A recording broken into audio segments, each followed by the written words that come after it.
let me know. I'd love to interview you because that's what this show is all about, sharing information. All right, so today's le struggle is eating breakfast.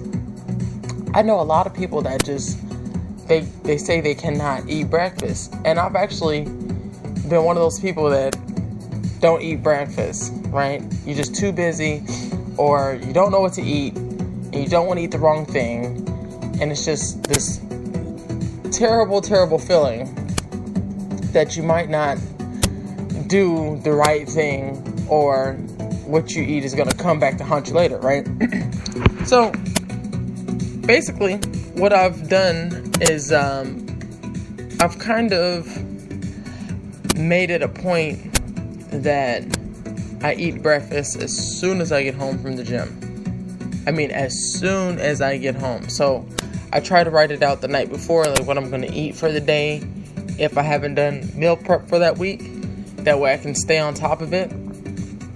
But so far so good with this eating right after I get home from the gym, because I can't eat before I work out. It makes me feel all sluggish and stuff when I'm at the gym. So I drink a lot of water before I go in, and if I do need some type of energy, I'll eat like a spoonful of peanut butter. And then I'll go.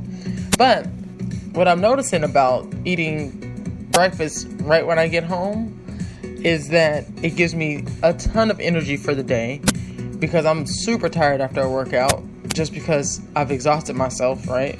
An hour and a half cardio will do that to you.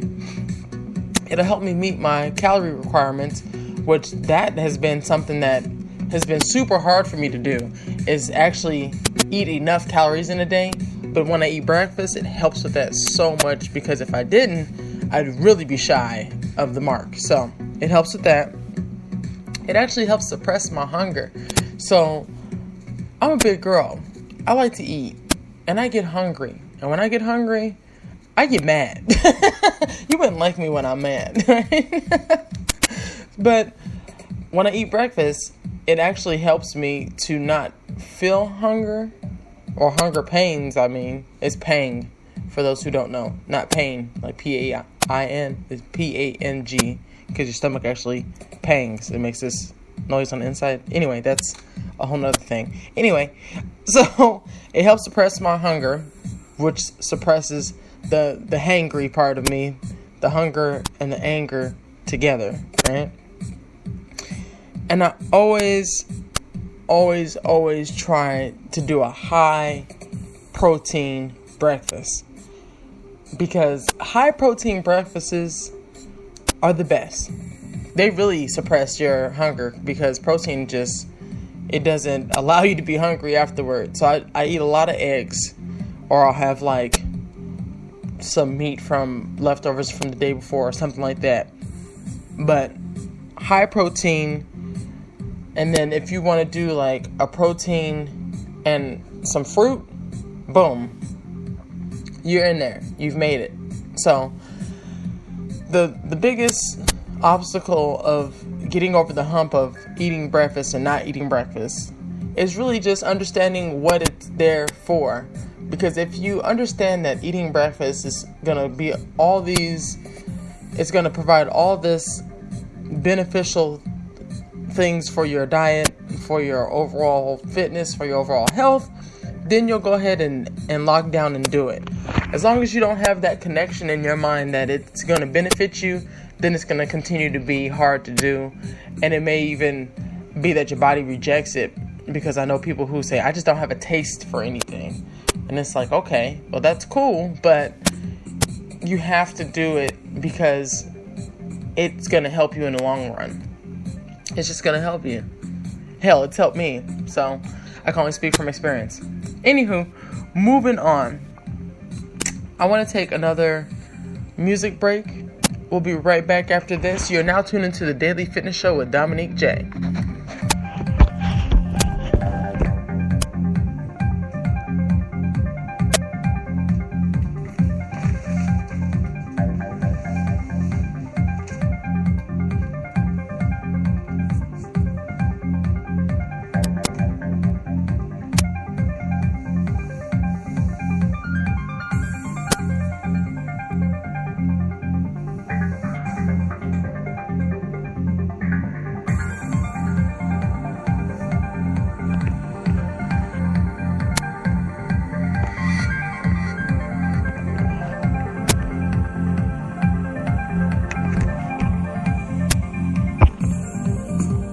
Welcome back. You're now listening to the Daily Fitness Show with Dominique Jay, and I love this mix. It's just so up-tempo and great. Hey, work.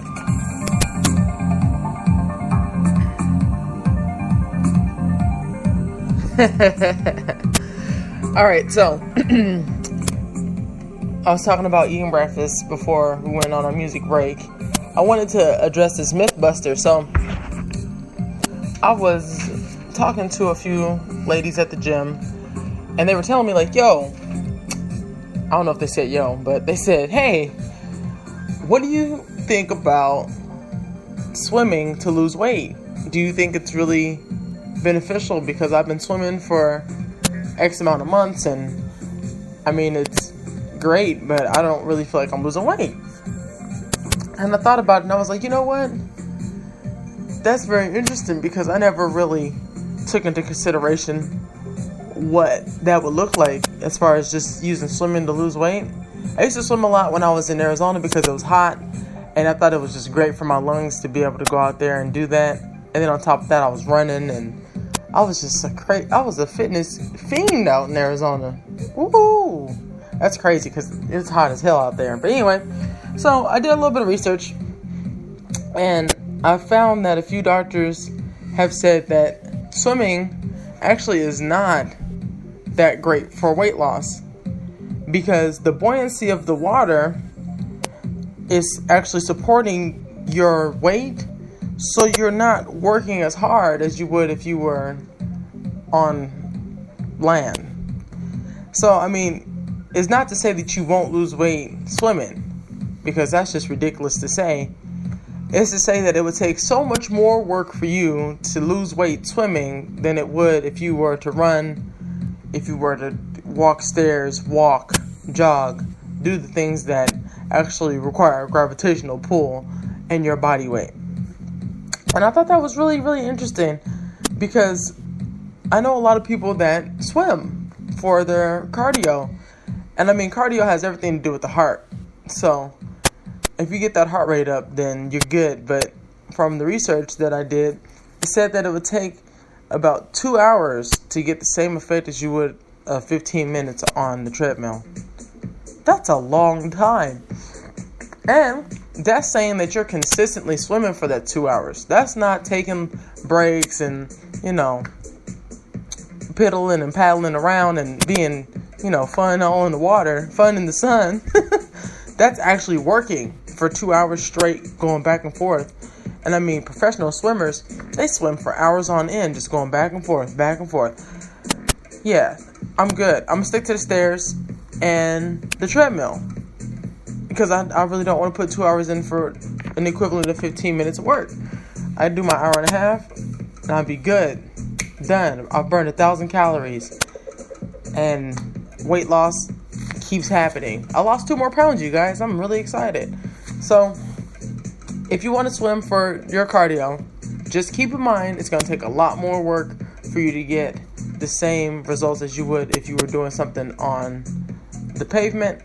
The one great thing about working out in the pool is that it's really good on your joints. So, like, if you're older and you want to go in there and, mess around for 2 hours to get your cardio in, have at it, because it's going to be great for your joints. You're not going to feel the same pain as you would if you were to run on concrete, or even if you used to run on the treadmill. So those are things to keep in mind. I love the swimming pool for like recovery days, because you're able to like stretch and do stuff in the pool without feeling all kinds of pain. So that's just one of the many uses of the pool. I mean, besides relaxation and just overall cooling down from a hot day, right? But yeah, that is today's Mythbuster. Swimming being the alternative to running or any other cardio. It just takes a lot of effort. That's all. But you can do it. You can do it. Everything works. Don't forget that. Everything works. Everything and nothing. So if you do nothing, nothing works. If you do everything, it'll work. So keep that in mind. All right. So it's that time of year where the season is starting to change, and you're starting to see more people with their allergies getting out of control, and then some people are actually getting sick. So I want to share with you what I've been doing to avoid getting sick this year. Because I get sick, my immune system is pretty awesome. Like, shout out to my mom, because those genes, man, we don't really get sick like that. So I get sick maybe once a year, and that once a year thing is really just a sinus infection from my allergies acting crazy, and then I'm out for 2 days and I'm back, right? But when I get sick because whatever the virus or whatever it is that gets me, it gets me good, right? So these are the things that I'm doing to stay away from being sick, especially because we're in the middle of this 90-day challenge and we have to stay on top of it, right? We don't have no time to be sick. So one thing that's at the top of the list is get some damn rest. You can't be running around thinking, oh, well, I'll just catch up on sleep. No, that's a myth. That is a freaking myth. You can never catch up on sleep. So every day, treat it like a new day and get rest for that day. I mean, there's some days that you're just not going to be able to get it. I get that. It's just going to happen. But when you have full control over it, instead of sitting your ass up, trying to watch TV all night and trying to hang out with the Joneses, get your butt in the bed and get that rest, because your immune system needs it. That is the only time that your immune system and your whole body recovers, is when you sleep, when you rest, because now you're not moving around and trying to do shit on your own, and you're not thinking about 1,000,001 things. No, your brain is going down, your body's going down, you're able to get all the things that you need in that time period when you rest. So get rest. Number one, make sure that you're getting all your daily vitamins in a day. So I know one thing that I have not been on top of, and I'm going to get on top of it, is my protein intake, because protein is really important for you to keep at a stable level, especially when you're working out a lot. So that's one thing. Another thing is vitamin C, vitamin B12, even vitamin D from the sun.